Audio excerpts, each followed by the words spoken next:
Hello, everyone. I'm Laura. I want to share a significant part of my life that involved intense challenges with my in-laws and my husband, especially during our divorce. I hope my story resonates with those of you who have faced unfair criticism from your in-laws. Let me take you back to the beginning. I met Liam, my now estranged husband, on a dating app when I was a 21-year-old college student. Liam was 25, employed, and stable. Despite our age difference, we fell in love. I always believed that love isn't bound by age or looks, so Liam being older never bothered me. However, Liam was troubled by our age gap. He often asked, "Why are you with me, Laura? You could find someone your age who might be a better match." But I chose him because I loved him, and to me, age was just a number. Liam's insecurities ran deep. He would persist, "There must be other reasons, Laura. It's not usual for someone like you to love someone like me. I wish you'd just tell me the real reason." I reassured him repeatedly that my feelings were genuine. I wasn't interested in dating someone my age. I loved him, and that was what mattered to me. Despite my assurances, Liam's self-doubt lingered, hinting at deeper self-esteem issues that seemed to have kept him single before we met. To prove my genuine affection, I made sure not to let Liam spend excessively on me. While I was a college student managing my finances, I wasn't wealthy, but made sure to buy him thoughtful gifts and handle my expenses. I always worked part-time jobs to ensure I wasn't financially dependent on him. Liam seemed to appreciate these efforts, but sadly, his insecurities didn't fade, and he continued to question the sincerity of my love, which deeply hurt me. It took 4 years before I fully understood the origins of Liam's issues. When I met Liam's parents, Jesse and Diane, I learned more about his background. Jesse, Liam's father, won the lottery, which changed their lives a lot. This helped me understand why Liam had certain perspectives and insecurities. After winning, Jesse and Diane bought a big house and invested their money wisely. However, their new wealth came with a sense of superiority. During our first meeting, Jesse often bragged, saying, "Not everyone makes it big like me. I was just a hard worker, and look where it got me. Do you realize how rare it is to win the lottery? Yet I managed it on my first try." They were proud of their decision-making skills and often implied that Liam, despite his college education, would never reach their level of financial success. Diane suggested that Liam's previous partners were only after his money and left him once they were financially better off. They openly doubted Liam's ability to make good decisions, which infuriated me. It seemed like Liam's parents saw every woman he dated as a gold digger, and over time, Liam began to believe this narrative. This insinuation that I was just another gold digger became an embarrassing and hurtful part of their story. Fed up with their baseless assumptions, I stood up for both Liam and myself. "I'm sorry, but I have to disagree with you. Liam has worked hard to establish his career and will achieve even greater success in time." Jesse retorted, "Well, that doesn't change the fact that women only want him for money. The money we have is ours, but Liam does co-own the house. Eventually, it will be his. Every time these girls see our $500,000 house, I swear they just see dollar signs." I couldn't hold back. "I can't speak for Liam's past relationships, but I'm certainly not in this for the money. I love your son, and that's why we're together. I have no interest in your house." Diane then said, "Don't worry, Laura. Sometimes it's hard to accept that people can be successful and live in nice houses. You live in a small rented apartment with roommates. You might start desiring it after spending time around our house, too." Their comments pushed my patience to the limit, and I was on the verge of losing my temper. Liam heard everything but chose not to respond or defend himself. Instead, he steered the conversation in a different direction. His indifferent attitude on our way home took me by surprise after a particularly tense visit with his parents. I decided it was important to talk to Liam directly about the issue. "Liam, your parents are being unfair and hurtful to both of us. Why didn't you stand up for me?" Liam sighed, clearly frustrated. "What did you expect me to say, Laura? My past isn't great. I've been used before by people who only cared about my parents' wealth, making plans for when they'd inherit the house. Even if they were wrong before, that doesn't mean they're wrong about everything. I felt a pang of hurt. Just because those women were after your money doesn't mean I am. It hurt that you stayed silent while your family insulted me. Liam looked conflicted. You know my family is wealthy now, and maybe they have a point. I'm not saying you have bad intentions, but I can see why it might look questionable to others. You have parents, and that might make you seem more reliant on my inheritance.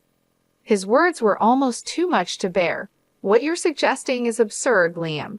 I've never pressured you to spend on me. Not having an inheritance does not make me a gold digger. Liam remained stubborn, unwilling to see my perspective. I love you, and that's what matters. Let's not argue about this anymore, he said, dismissing the need for further discussion. While some might have taken comfort in his declaration of love, I couldn't shake the feeling that he still had doubts about my intentions. I tried repeatedly to discuss it, even suggesting therapy to help him see things more clearly, but he refused, insisting there was nothing wrong. As time went on, I began distancing myself from his family. We got engaged right after I graduated from college, and I landed a decent job, which allowed me to start saving for our wedding. We shared the wedding expenses equally and married when I was 25. However, the next 5 years of our marriage were rocky. Liam frequently visited his parents, each time returning more distant and upset. I knew Jesse and Diane continued to poison his mind, still branding me as a gold digger. Despite my pleas for him to reduce contact with them, Liam continued to see his parents often. Their negative influence began to deeply affect his view of our relationship, convincing him that no one could truly love him for who he was. Even after years of my unwavering love, Liam's suspicion towards me never seemed to ease, and the weight of constantly having to prove my sincerity grew increasingly exhausting. However, the moment that truly tested us came on Liam's birthday. Preferring a low-key celebration, we decided to have a small cake party at our home. I was excited to make his day special. I surprised Liam with the expensive watch he had admired for a long time. He was thrilled with the gift, but my heart sank when he suggested we show it off to his parents. Despite my hesitation, I went along with him. When we arrived, Liam couldn't wait to show his new watch to his parents. Mom, Dad, look at this beautiful watch Laura got me. I've wanted it for so long. Isn't it stunning? His enthusiasm was clear. Diane responded with a slight surprise. Oh, Liam, it seems she does love you after all. We were quite worried for some time. But Jesse quickly added, Don't be fooled, Diane. She's a gold digger. She married our son because we have a $500,000 house. Let's not ignore the facts. I couldn't contain my frustration. Excuse me, why do you think I married your son for your house? I've been working and living in an apartment for years.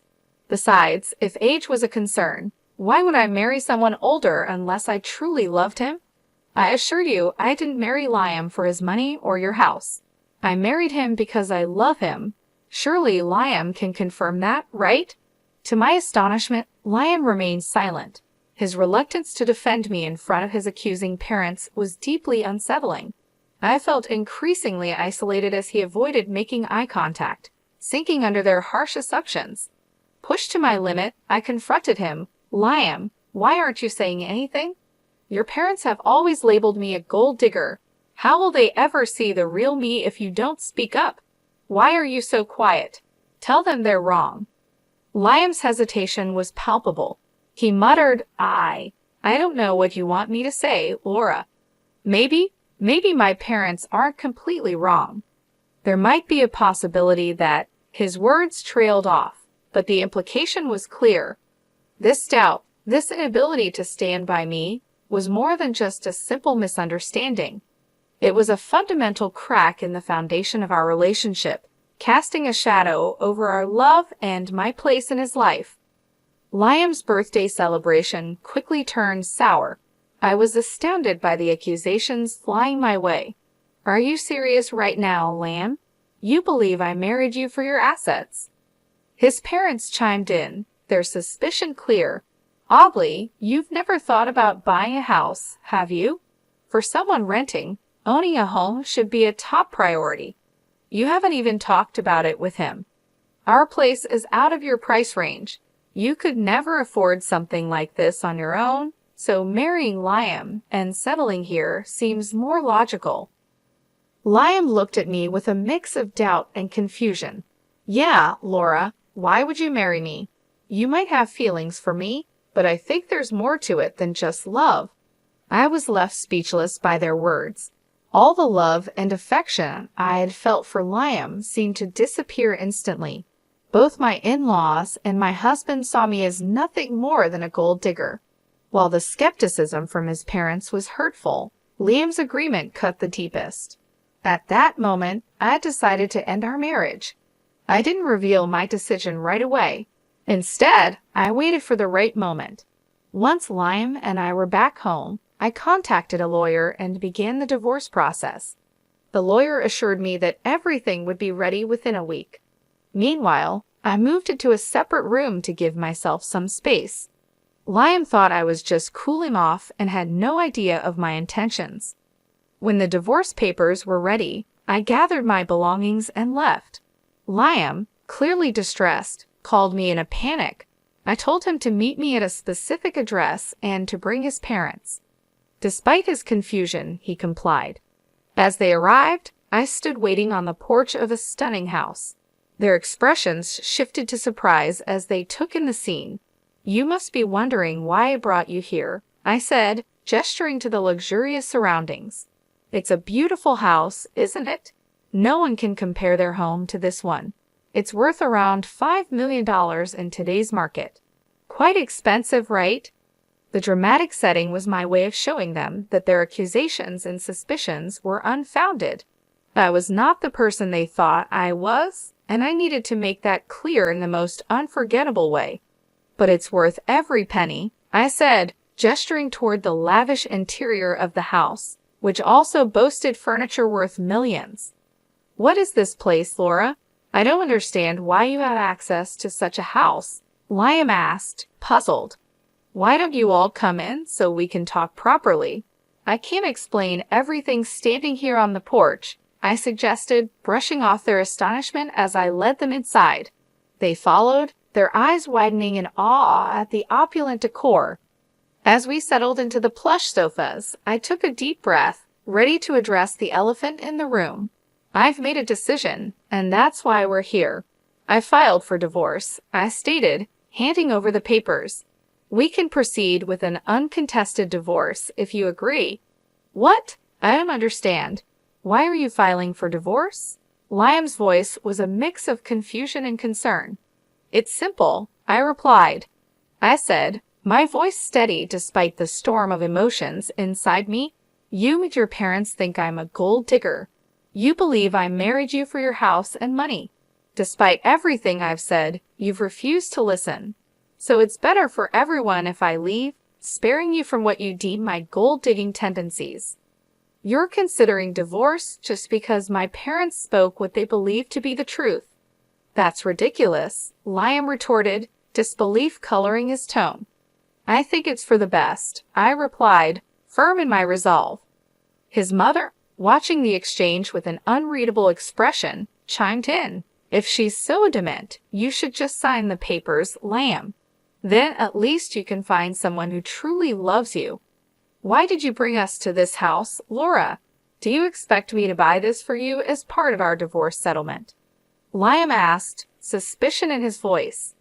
Why would I need you to buy this house, Lamb? This house is already mine, I answered calmly, watching their shock and disbelief unfold. They looked at me as if I were joking.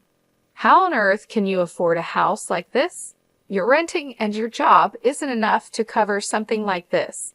Stop lying to us, Lamb's father demanded, his tone sharp with suspicion. Their disbelief was palpable, but I was ready to prove my independence and financial capability once and for all. I'm not lying, I asserted firmly. Liam, remember when I mentioned that my parents left me some inheritance? Well, this house is part of it. It's under a trust for now, but I will officially inherit it when I turn 32. I don't need to work a high-paying job because I have a trust fund waiting for me. That's impossible, Liam interjected. Your parents passed away a long time ago. They should have given you the house earlier. My parents were aware of the potential leeches I might attract, I explained.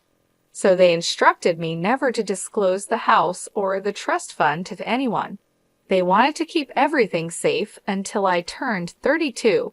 By then, they hoped I would be settled with someone who genuinely cared about me, not my inheritance. Oh my God, Laura, you should have told us about your wealth. We had no idea. This is a sizable house you have. We could all live very comfortably here, Liam's mother exclaimed. Yeah, you should have shared that sooner. We thought you were after our house. We could have avoided all the misunderstandings, Liam added, looking relieved yet somewhat embarrassed. I always knew Laura was perfect for Liam. I've been saying she's a great woman. Look how wealthy she is. Liam found a great match. His father chimed in, his tone shifting dramatically. Hearing this, I couldn't help but laugh. Their attitude toward me had changed so quickly it made my head spin. What was even more bizarre was that they seemed to forget about the divorce papers I had brought. Pulling out the papers, I signed them. As I was saying, here's my signature for an uncontested divorce. You can just sign these to make it easy. If you want to fight, we can take this to court, but I won't live with you anymore. Wait, Laura, listen to me. There's no need to rush this, Liam pleaded. You've already proven you're not a gold digger. There's no reason to get a divorce anymore. We even apologize for any misunderstanding. That should make things better, right? Yes, Jesse is right. We're sorry, Laura. We doubted you for no reason, his mother added, her voice filled with regret. Despite their apologies and sudden change of heart, the memory of their judgments and accusations lingered in my mind. I couldn't stay in a relationship where trust had to be proven rather than given. I don't want your insincere apologies, I said firmly, my resolve unwavering. For 4 years, you allowed your family to berate me and call me a gold digger. I expected you to defend me, but instead, you sided with them and even accused me of the same. I can't stay with someone who doesn't respect his wife. I'm done, Liam. We can part ways amicably or involve the courts. The choice is yours. Diane and Jesse tried desperately to change my mind, pleading with me to overlook the past. To them, what had happened was just a minor misunderstanding. However, their lack of genuine remorse for tarnishing my reputation only fueled my anger. When I reached my breaking point, I demanded that they leave before I called the police. My firm stance intimidated them, and they left without further argument. Over the next few weeks, Liam and his parents continued to harass me. They begged, pleaded, and even offered bribes to persuade me to stay. Their belief that money could sway my decision only intensified my fury. It was a stark reminder that they still saw me as someone motivated by financial gain. Ironically, since Liam co-owned the house with his parents, I was entitled to half of his share, which only fueled their desperation for reconciliation despite their relentless attempts. I stayed firm in my decision to leave. I moved all my belongings to my parents' house, asserting my right to stay there even before officially taking ownership. Liam and his parents kept trying to reach out, so I changed my phone number to avoid their constant calls from unknown numbers. Liam even tried to discuss matters at my workplace, but I had informed security beforehand, and they asked him to leave. Liam still hadn't signed the divorce papers, holding out hope that I would change my mind. Nearly a year has passed, and the situation remains unresolved, showing how complex and emotional our lives had become. With less than a year left until the divorce is finalized, I've managed quite well on my own. Living independently, I found both happiness and financial stability. While I've gone on a few dates, I'm not considering anything serious at the moment. According to a cousin of Liam, his family is now worried about having to pay me my rightful share of the house. The legal fees are mounting, and their savings are proving to be insufficient. Liam is even advocating for selling the house, harboring resentment toward his parents for the chaos they've caused in his life. At this point, I simply don't care about their problems. My only goal is to be free from that toxic family and move on with my life, leaving the chaos and negativity behind. My parents welcomed me back with open arms, providing the support and comfort I needed during this difficult time. They were surprised by the turn of events, but understood my decision. Moving back home allowed me to reconnect with old friends and focus on rebuilding my life. I found a new job that I enjoy, and my colleagues have become a second family to me. Liam and his parents didn't give up easily. They continued to send letters and emails, pleading for reconciliation. I ignored their attempts, knowing that engaging with them would only prolong the emotional turmoil. It was clear to me that they were more concerned about their financial situation than genuinely apologizing for their behavior. During this time, I focused on self-improvement and personal growth. I enrolled in a few online courses to enhance my skills and took up new hobbies to keep myself busy.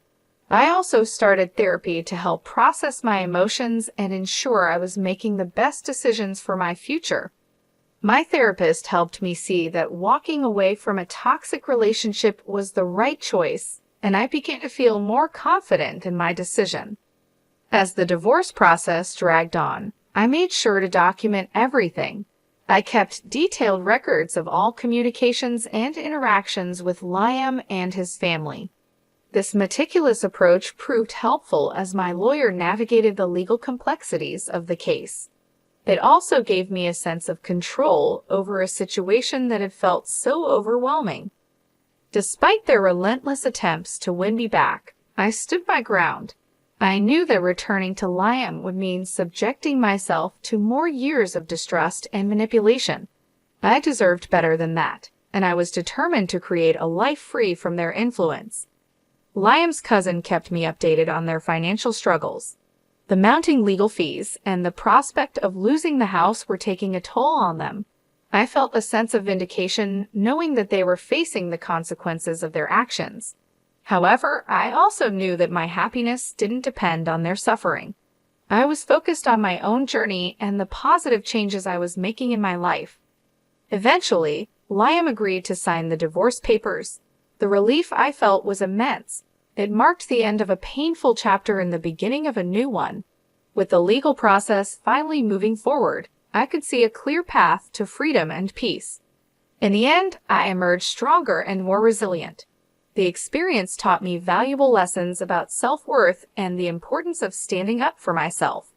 I learned that it's better to be alone than in a relationship where I'm not valued or respected.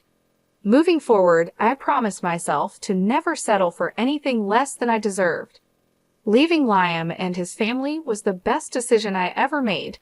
It allowed me to reclaim my life and build a future on my own terms. I was no longer defined by their opinions or accusations. I was free to be myself and pursue my dreams without the weight of their judgment. Looking back, I have no regrets. The journey was tough, but it shaped me into a stronger person. I found happiness and fulfillment on my own, proving to myself that I didn't need anyone else's approval to live a meaningful life.